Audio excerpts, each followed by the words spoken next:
السلام علیکم ناظرین، میں ہوں کرن ناز۔ دعوے دار اور دھوکے باز ہزار ہوتے ہیں لیکن حقیقی لیڈر سالوں میں نہیں صدیوں میں پیدا ہوتے ہیں۔ جب وہ مسلم حکمران بن کر ابھرا، عالمی طاقتوں نے اسے نشانے پر رکھ لیا۔ جب اس نے امت کو جگانے کی کوشش کی، اپنے حقوق یاد دلائے، ظالم کے آگے جھکنے سے انکار کیا، تو اسے اقتدار سے اتارنے کے لیے ہر طرح کی سازشیں ہوئیں، کبھی بیرونی تو کبھی اندرونی۔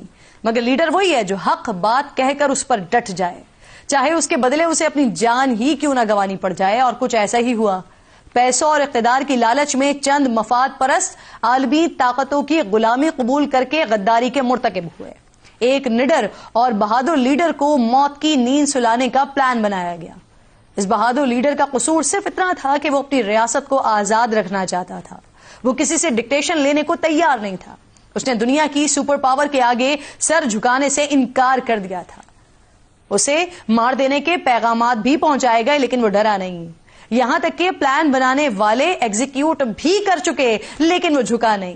وہ ریاست اور اپنے خلاف ہونے والی بیرونی چالوں کو ناکام بناتا رہا، اپنی قوم کو جگاتا رہا اور غلامی کسی صورت بھی قبول نہ کرنے کا اعلان سر عام کرتا رہا۔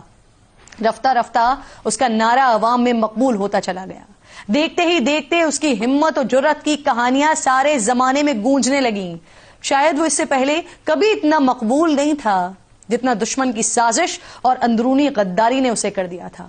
ہاں، اس کی طرز حکومت میں کچھ خامیاں ضرور ہو سکتی ہیں لیکن اس کی بہادری نے اسے اوروں میں ممتاز کر دیا تھا۔ اس نے مسلم حکمرانوں کو جگانے کی بھی بھرپور کوشش کی، اتحاد بنانا چاہا لیکن وہ کامیاب نہیں ہو سکا۔ بدقسمتی سے بیرونی دشمنوں کے سامنے ڈٹ کر کھڑا ہونے